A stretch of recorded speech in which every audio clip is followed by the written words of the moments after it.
todos bem-vindos. Mais uma noite especial, a quarta noite da nossa série O Deus que Cuida. Então nós vamos nesse momento fazer a oração. Mais uma vez, vamos fechar os olhos, vamos fazer contato com Deus. Onde você estiver agora, se você puder ajoelhar aí. Querido Deus, mais uma vez, estamos aqui em oração. Temos a certeza de que o Senhor nos escuta. O Senhor nos reuniu aqui nessa noite, deseja falar conosco, e ao falar contigo através da oração nesse instante, nós queremos colocar diante do teu altar, do teu trono de graça, todos esses pedidos, essas necessidades, essas angústias, pessoas que estão enfermas, pessoas que estão sofrendo, pessoas que estão longe dos teus caminhos. Essas pessoas todas o Senhor as conhece. Portanto, ó Deus, em nome de Jesus, rogamos nesse instante que a tua mão poderosa possa se mover, possa alcançar essas pessoas, tocar no coração daqueles que precisam voltar para ti, tocar na vida, no físico daquelas pessoas que estão enfermas, que possam ser restauradas, para as pessoas que estão desanimadas, possam recobrar o ânimo para te seguir, as pessoas que estão com problemas emocionais, problemas financeiros, pessoas que estão com problemas conjugais, que o Senhor possa atuar, ó Deus, na vida do teu povo, dos teus filhos, que possa atender-nos e que tudo isso possa ser para a tua honra e para a tua glória. Bênçãos, ó Deus Pai, que nós rogamos nesse instante e já te agradecemos em nome de Jesus. Amém e amém. Nós vamos abrir a palavra de Deus agora, mas a título de introdução, eu quero fazer um apanhado do que nós falamos até aqui, né? Nós vimos a questão ali do cuidado de Deus, lá no dilúvio.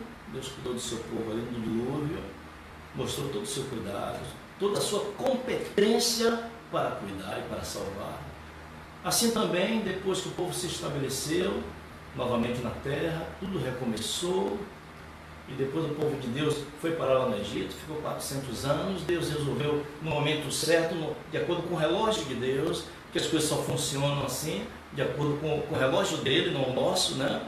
Quando chegou a hora que Deus achou por bem, que deveria ser aquela hora, Deus foi buscar o seu povo novamente, usou Moisés, e teve todo aquele salvamento, aquela libertação espetacular do Egito, depois de 10 pragas, depois da praga do primogênito, ou dos primogênitos, e o sangue dos umbrais da porta. Deus protegeu o seu povo ali. E Deus vem protegendo durante o Mar Vermelho, atravessando o Mar Vermelho, e Deus foi levando esse povo diante da terra prometida. E durante a caminhada, nós vimos aqui no domingo passado, durante a caminhada, Deus os sustentou com o pão do céu. E a Bíblia diz que as sandálias dos seus pés não envelheceram, as roupas não envelheceram. Deus cuidou de tudo que eles precisavam. A água não faltou, nada faltou. O povo depois se estabeleceu na terra prometida, e depois do tempo de homens que Deus escolhia para serem juízes, chegou o tempo que o povo pediu um rei e começou a monarquia em Israel. Depois do primeiro rei, Saul, veio Davi, depois veio o filho de Davi, Salomão, e depois o reino foi dividido, e o reino alternava, Israel alternava, os dois reinos, o reino do norte e o reino do sul, quando o reino foi dividido, quando Israel foi dividido, e se alternaram entre reis bons e reis maus, até que a uma certa altura apareceu talvez o ícone dos piores de todos os reis que já apareceram em Israel. E o nome desse rei é Acabe. Acabe foi um rei muito mau, um rei ímpio, um rei pagão, adorador de deuses pagãos. Acabe casou com uma mulher chamada Jezabel, e essa mulher era profundamente idólatra. E essa mulher trouxe para dentro do país de Israel, trouxe adoração a vários deuses, mas em especial a duas principais divindades da Cananeia, de Canaã, ou melhor, cananeus, né? Lá de Canaã. o deus Baal e o deus Astarote. Astarote é uma divindade feminina, que diziam que era uma divindade que era esposa de Baal. E o culto a Baal dominou todo o reino de Israel. E todos se tornaram adoradores de Baal e Astarote, por influência do rei e da sua rainha.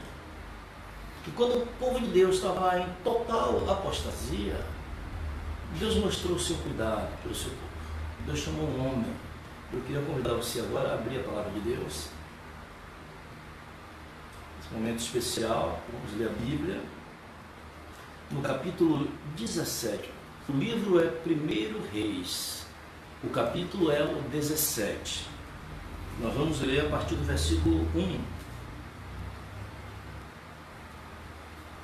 Aqui surge no cenário um dos profetas mais importantes, mais interessantes em Israel. Olha só, capítulo 17, versículo 1, diz assim: Então Elias, o tesbita, dos moradores de Gileade, disse a Acabe, ao rei: Tão certo como vive o Senhor, Deus de Israel, perante cuja face eu estou na presença de Deus, ele disse para ele, nem orvalho, nem chuva haverá nestes anos, haverá uma crise, nem orvalho, nem chuva, segundo a minha palavra. É como eu estou dizendo, vai acontecer, porque essa orientação é uma palavra do Senhor. Ele continua: veio-lhe a palavra do Senhor dizendo: retira-te daqui e vai para o Oriente e esconde-te junto à torrente de Querite, fronteira ao Jordão. Beberás da torrente e ordenei aos corvos que ali mesmo te sustentem. E fez segundo a palavra do Senhor, retirou-se e habitou junto à torrente de Querite, fronteira ao Jordão. E o verso 6, os corvos lhe traziam pela manhã pão e carne, como também pão e carne ao anoitecer, e bebia da torrente. Olha aqui, irmãos, Elias é um profeta especial. Eu particularmente tenho uma admiração muito grande por esse profeta. Não é à toa que um dos meus filhos é Elias, é o Flávio Elias, nascido em Santarém, que este ano agora, no dia 20, vai completar 18 anos, Elias. Então Elias é um profeta admirável, um homem destemido, um homem corajoso. Pela ordem do Senhor, ele vai diante do rei. Nós não sabemos nem como é que um homem, da maneira que ele se vestia, com roupas estranhas, diferentes, não sabemos como é que ele chegou, mas ele chegou diante da face do rei. Deus o viu até ali. E na face do rei ele diz: olha, rei, segundo a minha palavra, durante 3 anos e meio vai ter uma crise aqui, porque vocês vão passar dificuldade, vão passar necessidade, porque não tem água. Se não tem água, não tem alimento, e não tem saúde, e não tem paz. Ele terminou de falar antes que Acabe o pegasse e desse cabo dele pela insolência. Deus disse: retira-te daqui. E Deus o levou. E Deus, com o seu cuidado protetor, o tomou pela mão, imagina assim, e o tirou dali e levou para um outro lugar, e ninguém conseguiu pôr as mãos em Elias. E naquele outro lugar, o Deus de amor cuidou de Elias. E olha que maneira poética, né? À tarde e à noite, os corvos vinham lhe trazer pão e carne, um sanduíche, um hambúrguer. E ele bebia da água do ribeiro, ele não secou. Secou lá no país de Israel, mas naquele ribeiro ele não secou. O cuidado de Deus. Quando Deus está presente, Deus cuida, irmãos. O pão não acaba. O interessante é que depois que ele sai dali, no versículo 7 que nós não lemos, diz: depois de algum tempo, o ribeiro também secou. Elias precisava sair da sua zona de conforto. As crises vêm em nossa vida para nos tirar, muitas vezes, da zona de conforto. E agora ele sai dali e vai procurar, porque ele agora está passando dificuldade também. Ele não tem nem o que comer. Eu estou contando uma história aqui que todo mundo aqui já conhece. E ele passa numa cidade chamada Sarepta, e ali encontra uma mulher viúva, que a mulher só tem mesmo agora um punhado de farinha para fazer um bolinho, um pedacinho de pão, de trigo, e comer com o filho dela e morrer. Ele disse: faça um pão e dê para mim. Como ela entendia que ele era um homem de Deus, ela confiou. E ela fez conforme. Vou fazer um pão, quem vai comer é ele. E eu vou morrer de fome. Ela confiou. E aqueles que confiam na palavra de Deus, os homens de Deus, o seu pão não falta. Observou? O pão dela nunca faltou, o óleo, o azeite nunca acabou. Deus vai cuidando do seu povo. Porém, chega um momento em que ali a gente tem que voltar. Porque a obra que ele iniciou era uma obra de revivamento em Israel.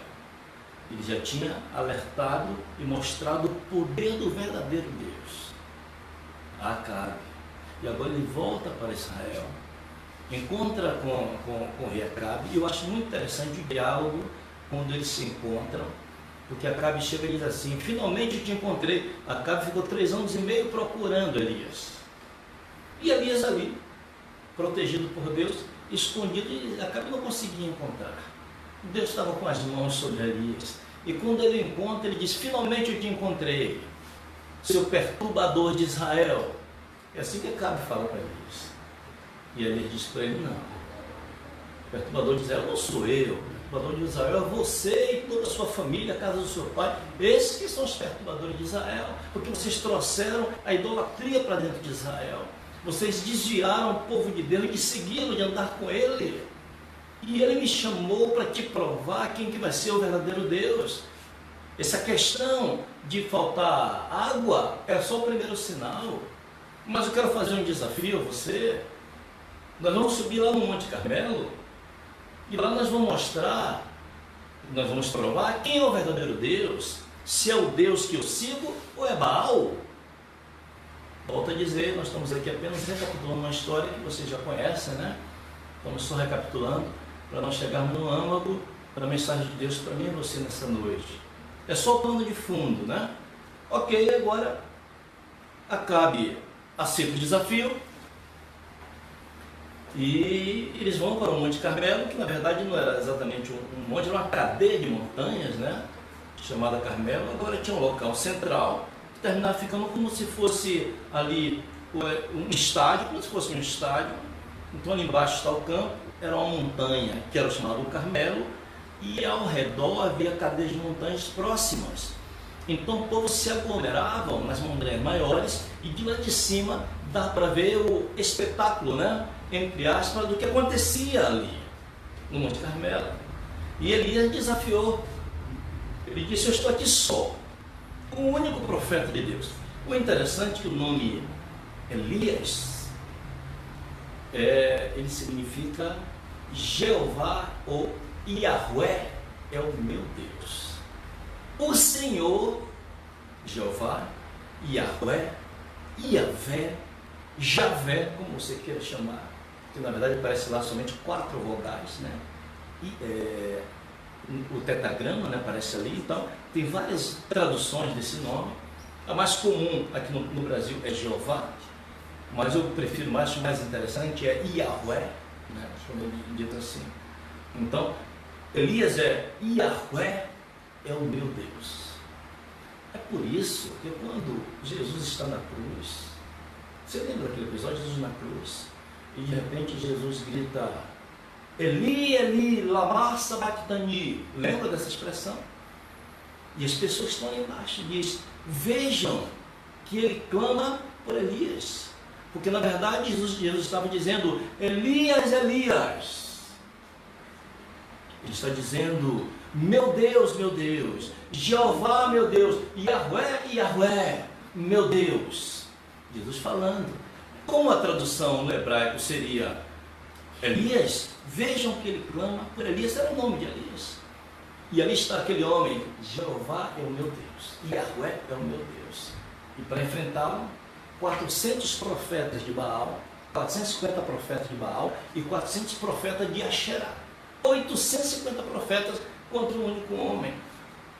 Esse episódio alguns chamam de a Batalha dos Deuses.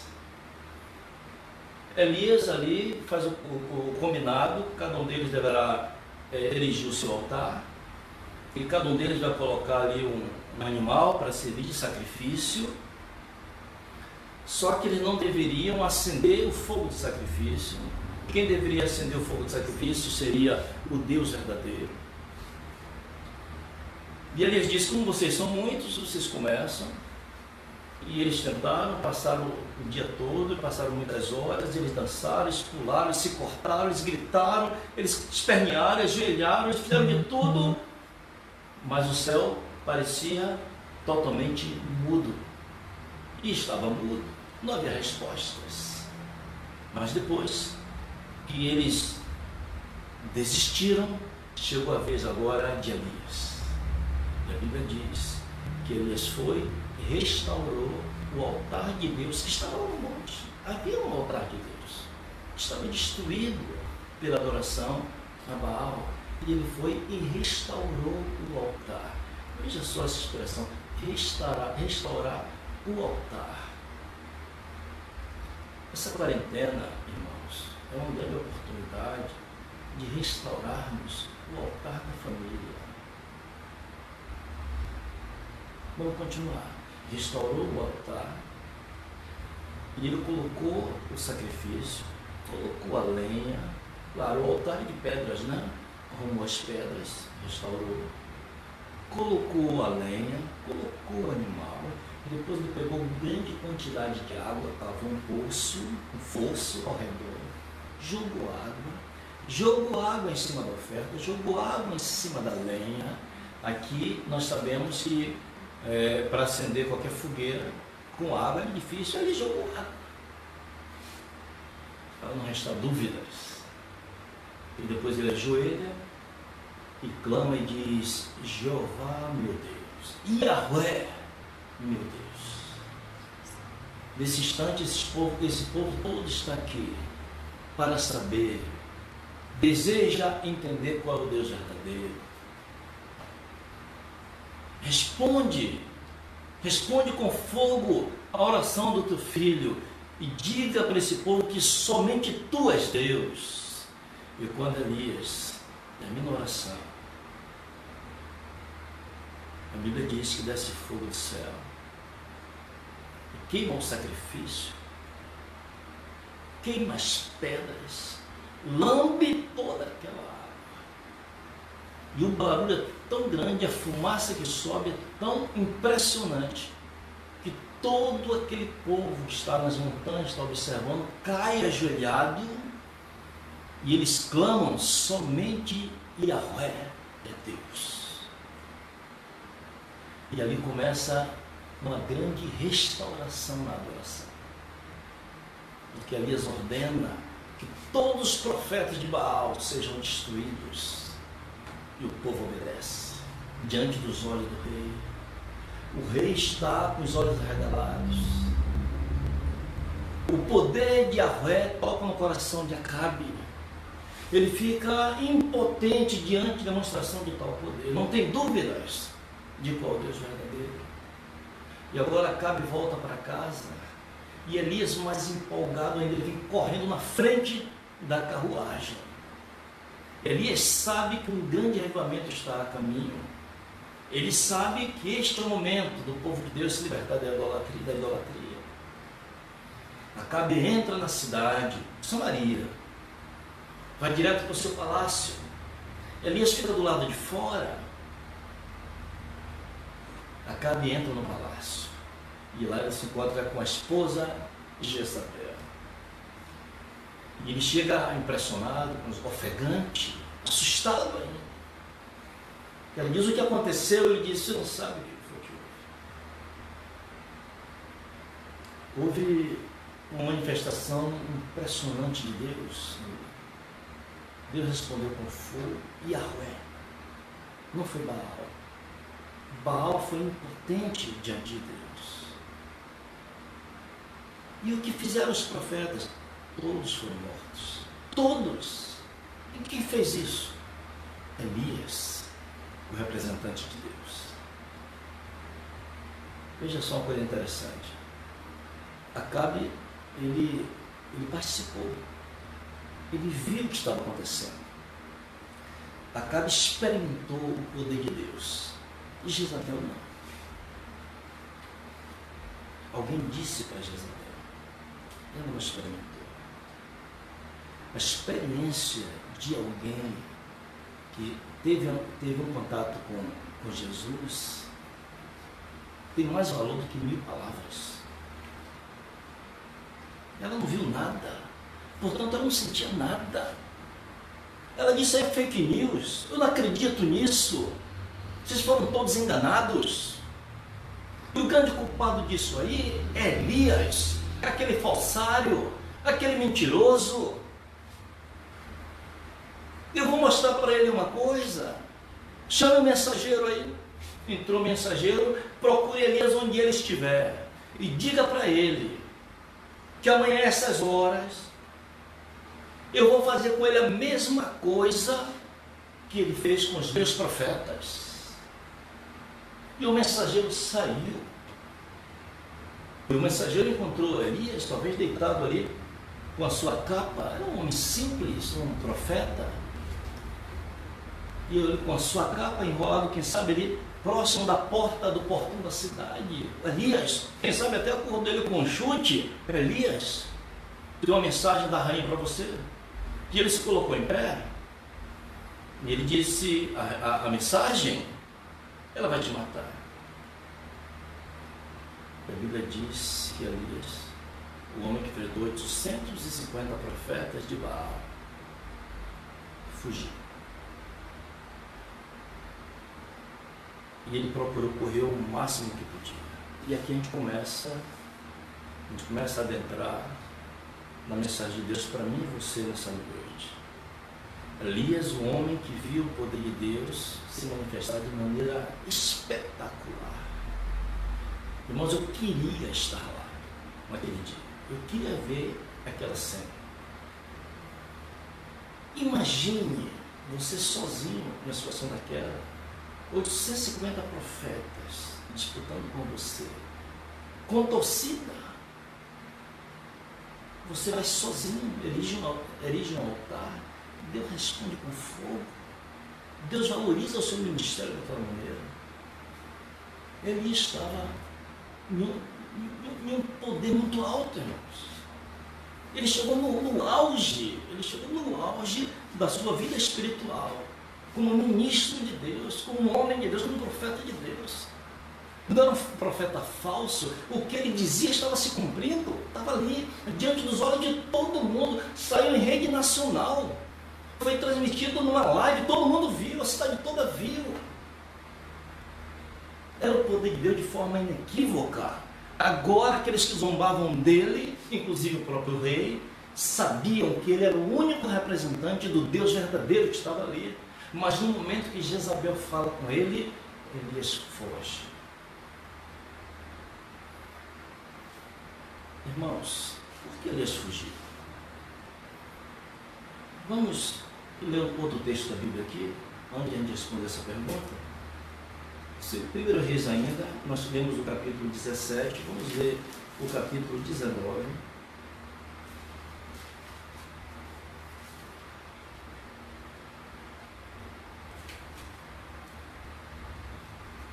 Nos versículos 1 e 2, narra aí a história da chegada. Vamos ler novamente, né? Para a gente ver direto na palavra, né? Versículo 1.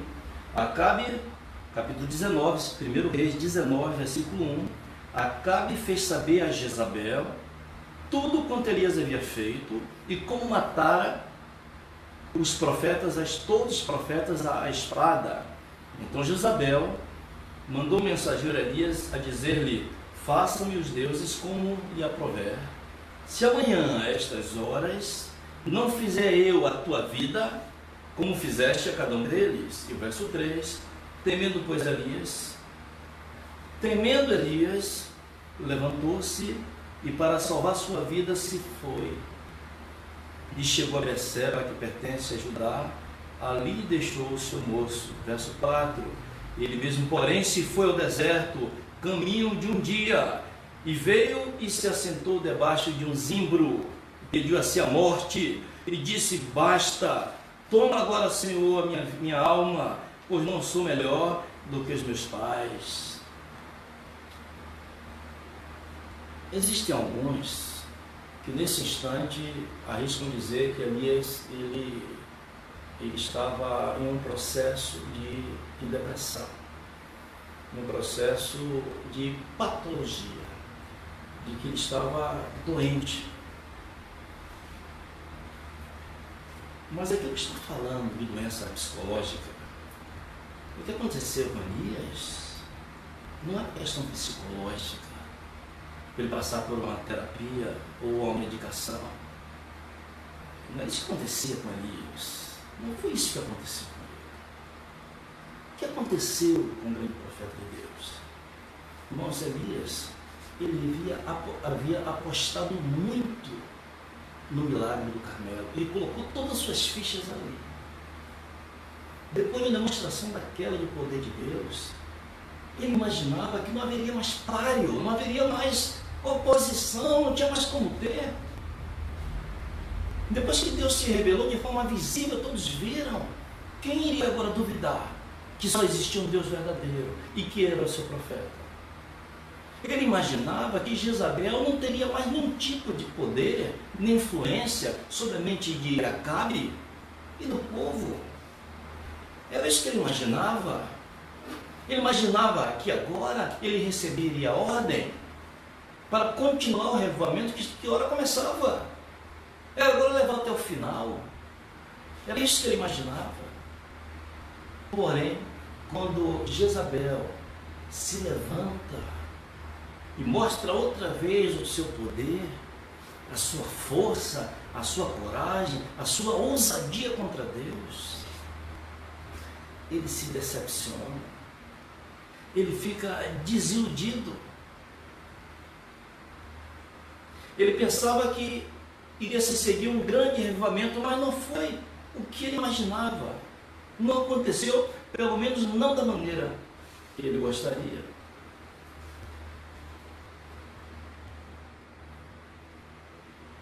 Uma vez eu estava fazendo um evangelismo, que estava começando o ministério.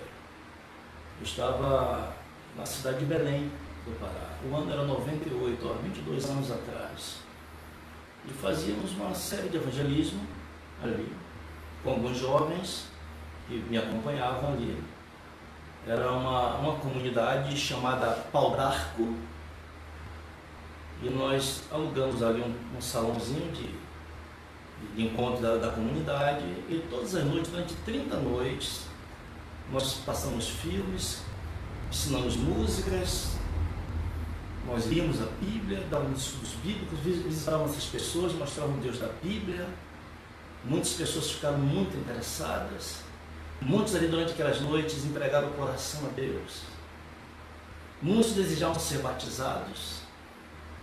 Jovens, adultos, homens, mulheres. Uma grande festa estava sendo preparada. 25 pessoas aproximadamente, 25, 26 pessoas, não lembro agora o número exato, estavam prontos para serem batizadas. Eu estava iniciando o ministério, eu era auxiliar do pastor Gilson Brito, que é o orador oficial hoje da Voz da Profecia. E o pastor Gilson Brito disse: olha, eu não posso ir, porque é um pastor auxiliar, ele que era o titular que faria os batismos. Ele disse: eu já pedi autorização da administração e você é quem vai fazer o batismo. Seria o meu primeiro batismo, irmãos. Eu estava muito empolgado. E Belém, a cidade onde eu morava, distante cerca de 80 quilômetros lá da comunidade. E eu voltei para casa. De manhã o batismo seria à tarde, e eu voltei para casa para não agitar as coisas. Mas antes disso, lá no local, nós preparamos um tanque, fizemos um tanque improvisado. Tinha um irmão que era carpinteiro, fez uma estrutura de madeira, colocamos uma lona, enchemos d'água, conseguimos água em uma fonte que estava meia morta lá, nós conseguimos ressuscitar a fonte, a cisterna, botamos uma bomba, enchemos o tanque, e quando eu estava perto de eu sair, alguém me ligou, um dos meninos estava trabalhando comigo lá e disse: pastor, aconteceu uma tragédia. O que foi? Ele disse: o tanque abriu, rompeu, e a água foi toda embora. Não dava mais tempo de encher o tanque. Eu fiquei pensando 30 noites. Todas as noites, indo e voltando, 160 quilômetros, 80 indo, 80 voltando. E depois de tanto trabalho, o poder de Deus se manifestou na vida daquelas pessoas. Queriam entregar o coração a Jesus. E eu pensei, então nesse caso, eu não vou nem lá. Vou fazer o que lá se não tem água para batizar? Mas Deus falou comigo: vai lá pelo menos para ver o pessoal como é que está. E eu fui, e quando chegou lá, eu vi aquelas pessoas com a sacolinha na mão de roupa para o batismo, né, para trocar de roupa. A tristeza tomou conta, eu fiquei muito triste. Eu estava ficando meio melancólico, deprimido também naquele momento. Até que um jovem disse: pastor, tem um rapaz aqui que tem uma piscina. Se gostaria que eu falasse com ele, eu tenho amizade com ele, eu disse: veja lá. E ele foi. Depois ele voltou e disse: pastor, está tudo certo. E eu fui falar com o rapaz, ele disse, ele confirmou. E nós pegamos o pessoal todo e levamos para a piscina dessa pessoa que estava no tanque, a piscina estava cheia. E naquela noite foi uma grande festa. No meu primeiro batismo, ao invés de 26 pessoas, nós batizamos ali, para a glória de Deus, 44 pessoas. Meu primeiro grande batismo. Quem não fica desanimado no momento que uma coisa que você planejou muito dá errado? O que aconteceu com isso? Mas ele ficou tão triste que ele fugiu para o mais longe que ele podia. Ele queria fugir e sair da presença de Deus. Na verdade, era como se Deus tivesse falhado com ele. Ele se sentiu como Jonas. Deus falhou comigo. Porque Deus manteve Jezabel viva. Na verdade, ele precisava ter ficado e enfrentado Jezabel. Mas o desânimo fez com que Elias esquecesse do Deus lá do Carmelo. E ele esqueceu do cuidado de Deus por ele, de toda a sua trajetória. E pela voz de uma mulher que fez aquela insurreição contra Deus, ele desanimou e abandonou tudo, abandonou o ministério e queria até sair da igreja. Por isso que ele foi embora. Quantos, por causa de decepções com pessoas na igreja, por dificuldades que enfrentam, abandonam o caminho? Talvez até esteja falando com alguém assim aí. Se decepcionou com o pastor, se decepcionou com o líder da igreja, se decepcionou com outro irmão, brigou com a namorada, brigou com o namorado, com o marido, com a esposa, com os filhos, abandona o caminho. É o mesmo sentimento que envolveu ali naquele momento. Vamos continuar a leitura e vamos chegar agora no centro do nosso assunto dessa noite. Versículo 8, capítulo 1 Reis, capítulo 19, versículo 8.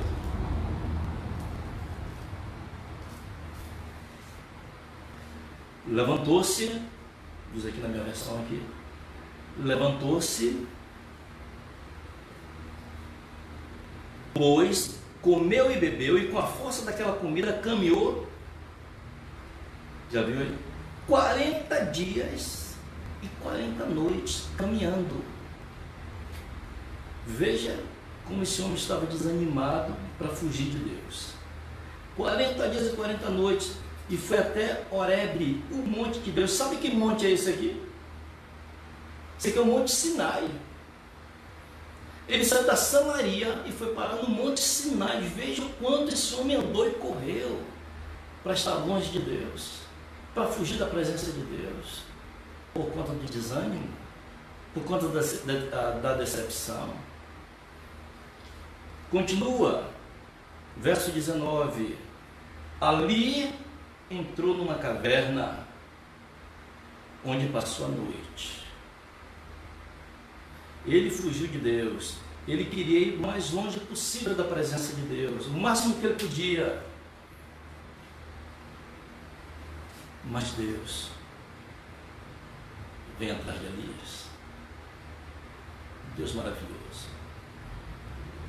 Deus grandioso.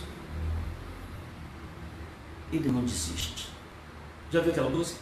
Ele não desiste de você. Ele se importa com você. Deus não desistiu de Elias. Ainda que ele tivesse andado não 40 dias, tivesse andado 100 dias, Deus iria atrás dele. A parte do homem é correr de Deus. Você está há quanto tempo fugindo de Deus? Deus foi atrás de Elias. Deus entrou na caverna com Elias. Deus acompanhou Elias. E ali, dentro da caverna, onde ele passou a noite, olha o que diz a Bíblia: eis que ele veio a Elias.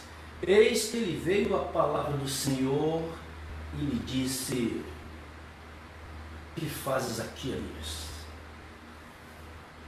Que fazes aqui, Elias? Por que aqui? Por que Deus foi atrás de Elias? Para criticar? Para puxar sua orelha? Para zombar dele? Para que Deus foi atrás de Elias? Não, irmãos. O Senhor estava atrás de Elias para reanimá-lo. Deus foi atrás do seu servo para reanimá-lo. Elias era um vaso nas mãos de Deus, e aquele vaso precisava ser recuperado. Por isso a mão do Senhor, a voz do Senhor foi atrás dele, veio atrás dele e falou o seu coração. E era a palavra de Deus que falava ao seu coração. E quando a palavra de Deus fala ao coração, até os mortos ouvem. Quando Deus fala, até os ossos secos ressuscitam. É assim o testemunho da palavra. A palavra de Deus é a verdade. Hoje o Flavinho fazendo um trabalho lá na escola dele, ele falou: pai, me conceda uns versículos aí que diz que a Bíblia é a verdade. João 17,17, santifica-os na verdade, a tua palavra é a verdade. Salmo 119, verso 105, lâmpada para os meus pés é a tua palavra, luz para os meus caminhos. Hebreus capítulo 4, verso 12, a Bíblia, ela é capaz, é uma espada de 2 gumes, consegue dividir medula. Lembra aquele texto maravilhoso? Essa é a palavra de Deus, chegou a Elias. E quando a palavra de Deus falou ao coração de Elias, Elias escutou a voz de Deus. Mas quando ele faz esta pergunta, ele faz uma pergunta retórica, porque claro que Deus sabia, porque Elias estava ali. Ele estava ali porque estava assustado, estava assombrado, estava desanimado, estava depressivo, estava decepcionado, inclusive com Deus. Ele se achava fracassado.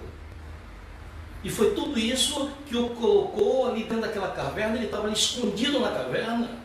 Mas Deus foi atrás dele. O que faz aqui, Elias? Essa pergunta não era para saber o que ele estava fazendo ali, porque ele já sabia. A pergunta é retórica. Na verdade, a pergunta é mais profunda. Na verdade, a pergunta diz assim, a pergunta é o seguinte: foi para isso que eu te chamei, Elias? O que fazes aqui? O que você está fazendo aqui, Elias? Não foi para isso, Elias, que eu te chamei. Não foi para isso que eu te escolhi, Elias. Eu te chamei, mostrei seu poder, o meu poder sobre a sua vida. Eu manifestei o meu poder diante dos seus olhos, para que você fosse um instrumento meu. Eu desejo fazer uma obra através de você. Eu te dei uma missão, e não foi esta a missão que eu te dei, de estar aqui agora escondido, e você está aqui agora assombrado. Eu te chamei para fazer um revivamento no meio do meu povo. Que fazes aqui, Elias? Enquanto o meu povo continua ali na idolatria, permanece longe de mim. O que é que você está fazendo aqui, Elias?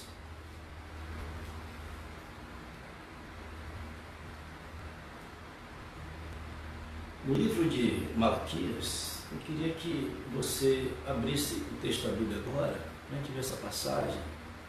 O que é que a história de Elias tem a ver comigo e com você? O livro de Malaquias diz que tem muito a ver. Então, Malaquias, capítulo 4, e esse aqui é um dos textos que nós vamos ler neste momento.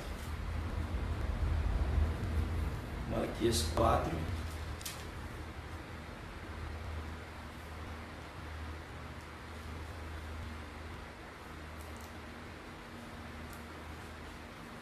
O último livro do Antigo Testamento.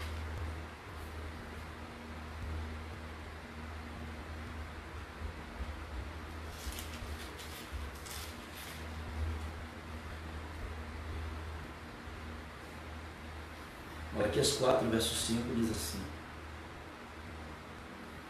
Eis que eu vos enviarei o profeta Elias, antes que venha o grande e terrível dia do Senhor. Ele converterá o coração dos pais aos filhos e o coração dos filhos a seus pais, para que eu não venha e fira a terra com maldição.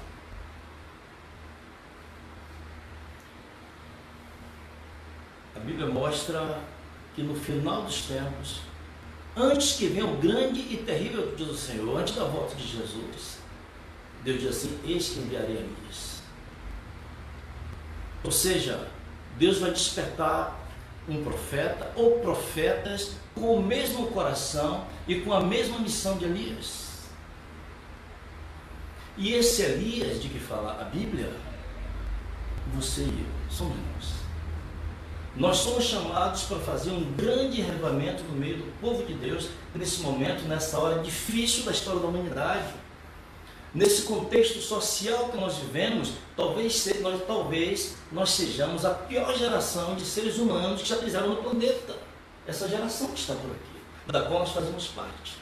Dentro desse contexto social de violência, de desonestidade, de desamor, de promiscuidade, de permissividade, de irreverência, de desrespeito a toda e qualquer autoridade. Se é autoridade, eu sou contra, eu desrespeito as autoridades civis, as autoridades militares, as autoridades dos professores, as autoridades eclesiásticas da igreja. Desrespeito total a qualquer tipo de autoridade. É nesse tempo que Deus levanta e chama o terceiro Elias, o segundo Elias, eu e você, para fazermos a mesma obra. E Deus nos chamou com grandes milagres.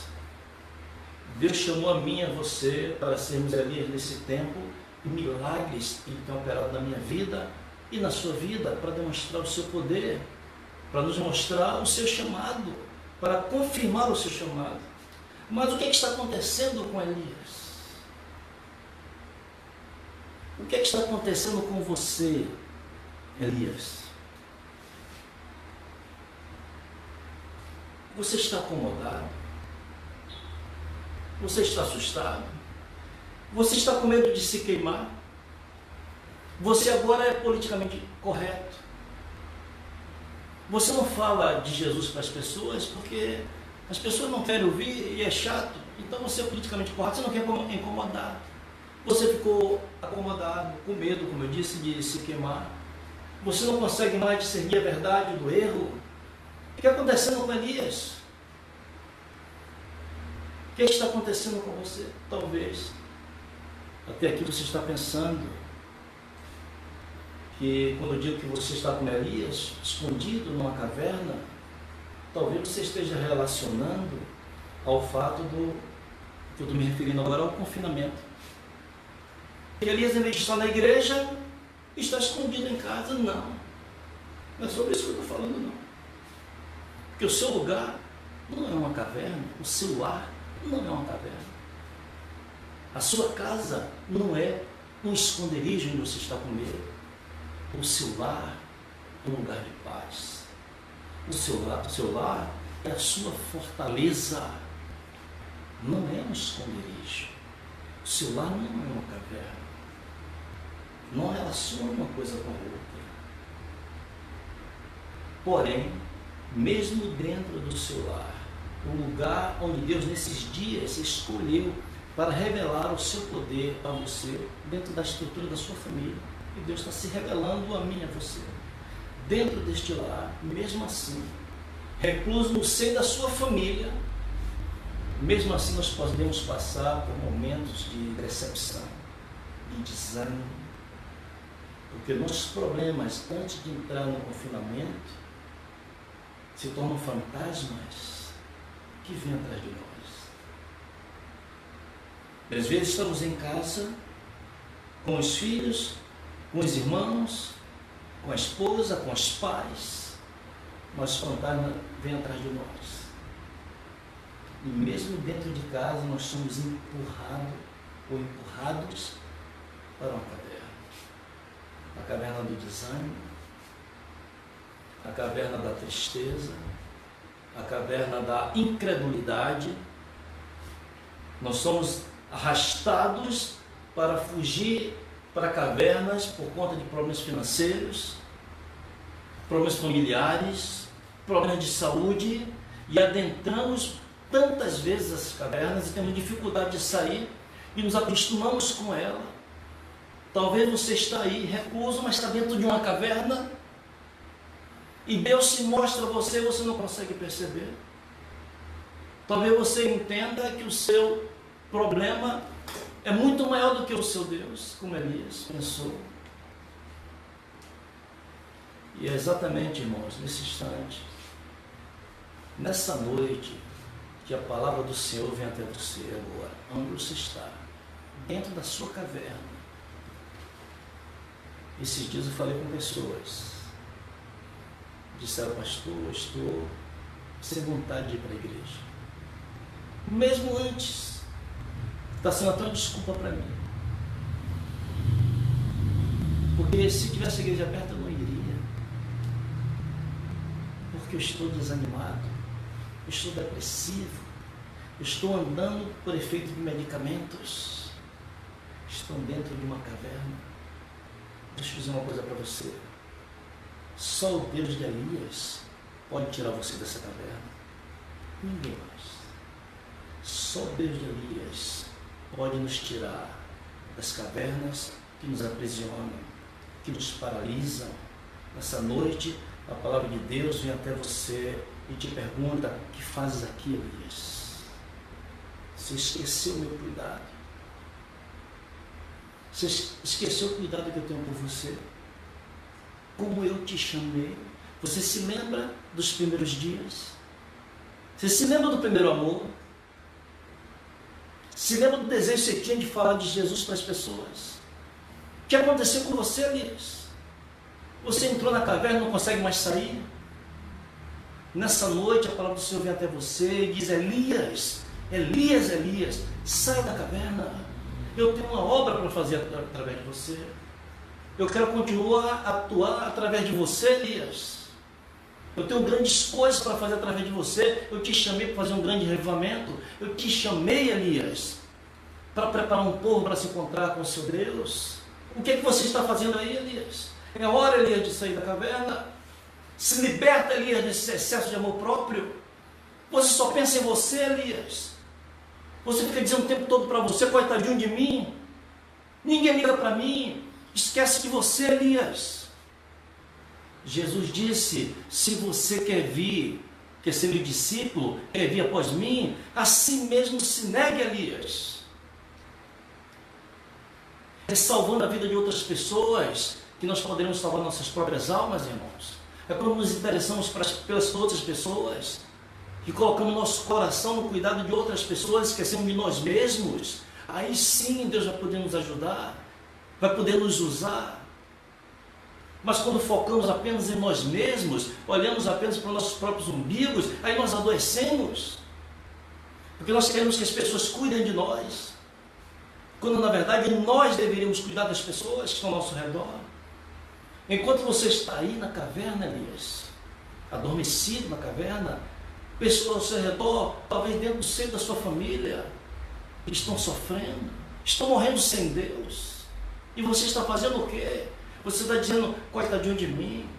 Saia, Elias, dessa caverna. É a palavra de Deus nessa noite. Eu quero concluir lendo os capítulos dos versículos 15 e 16, do mesmo capítulo 19. Voltemos aí para segundo 1 Reis, né? Capítulo 19, versículo 15, eu quero encerrar com esses versículos aqui. 15 até o 18, diz assim: Disse-lhe o Senhor, vai, volta ao teu caminho para o deserto de Damasco, e em chegando lá, unge a Azael, rei sobre a Síria. Você, meu profeta, você que vai ungir os reis, e não é o rei de Israel, não, o rei da Síria. Vai lá, vai ungir a Azael, porque eu, Senhor, governo sobre a Síria também. A Jeú, filho de Nisri, ungirá rei sobre Israel, e também Eliseu, filho de Safate, de Abel Melolá, ungirá profeta em teu lugar. Você vai ungir também o seu substituto, Elias, porque um dia eu vou levar você para o céu. Você vai ungir Eliseu. Verso 17: Quem escapar a espada de Azael, Jeú matará. Quem escapar a espada de Jeú, Eliseu o matará. É o reavivamento começando. Todos os apóstatas seriam destruídos. Todos os ímpios, ou melhor, todos os idólatras de Baal deveriam ser destruídos, a começar pela casa de Acabe. Era o reavivamento. Depois ele disse assim, no versículo 18: Também conservei em Israel 7.000, todos os joelhos que não se dobraram a Baal e toda a boca que não o beijou. Você pensa que só existe você, Elias? Saiba que lá em Israel existem 7.000 que não dobraram o joelho diante de Baal. 7.000 que me adoram. Você pensa que está sozinho? Pensa que é só você? Deus tem o seu povo. E o seu povo está aí para fazer a sua obra. Você e eu fazemos parte desse ministério de Deus. E Deus nos chamou para isso. A história de Elias está aí para mostrar que, embora nós passemos por momentos de dificuldade, de desânimo, às vezes nós vamos lá para baixo. Existe um Deus que nos ama e é Ele, não o homem, somente Ele pode curar as nossas enfermidades físicas, não é o médico. Deus é quem cura as nossas enfermidades físicas, as nossas enfermidades emocionais, as nossas dificuldades espirituais. É o Senhor quem cura. Só Ele pode arrancar a você e a mim desse buraco, dessa caverna que o pecado nos colocou. Essa noite, Deus te chama a sair. Você continuará ou você vai sair? O que fazes aqui, Elias? A palavra do Senhor veio até você hoje. Falou com Elias que Elias precisa sair da caverna. Falou com você que você precisa sair da caverna. Você escutou a voz de Deus. Deseja você nessa noite tomar a decisão de voltar a ser Elias, mesmo em meio a esse confinamento. A internet está livre, os seus contatos continuam no seu celular. Por que não usar a influência da sua amizade para falar com essas pessoas? Por que não aproveitar essa grande oportunidade agora, Elias? A partir do próximo sábado à noite, Semana Santa, participar do projeto Convide-19. Convide 19 pessoas. Seja Elias. Esqueça de você mesmo. Tome a sua cruz. Siga o Mestre. Quantos nessa noite gostariam de tomar essa decisão? Levante sua mão agora onde você está. Levante aí. Isso. Deus está vendo, não importa se está sentado no seu sofá, Deus está vendo, você levanta a mão, toma a sua decisão. Amém? Vamos orar. Querido Deus, nós te louvamos, porque durante essas 4 noites, o Senhor vem falando conosco e demonstrando através de muitas histórias de homens e mulheres da Bíblia o teu grandioso cuidado por todos nós. O Senhor cuida de nós porque o Senhor nos ama. E o Senhor nos chama para andar contigo porque deseja nos usar em teu serviço. Talvez as dificuldades da vida, as experiências que a vida nos proporciona, nos faz muitas vezes passar por momentos de dificuldades, de decepções, momentos depressivos, de insegurança, de incredulidade. E às vezes o Senhor nos encontra no momento que nós estamos como se estivéssemos dentro de uma caverna. E às vezes esquecemos quem nós éramos. Ó Deus, lembra-nos do nosso primeiro amor. E quando o Senhor nos chamou para te seguir, do desejo de testemunhar de ti, do desejo de ler a tua palavra, ó Deus, arranca-nos dessa caverna em que nos encontramos e faz de nós homens e mulheres de Deus, os Elias modernos, nos prepara para dar a última mensagem de advertência a este mundo que perece. Usa-nos, ó Deus, nessa Semana Santa e no decorrer de toda a nossa vida, é que nós oramos e agradecemos. Em nome de Jesus, amém e amém.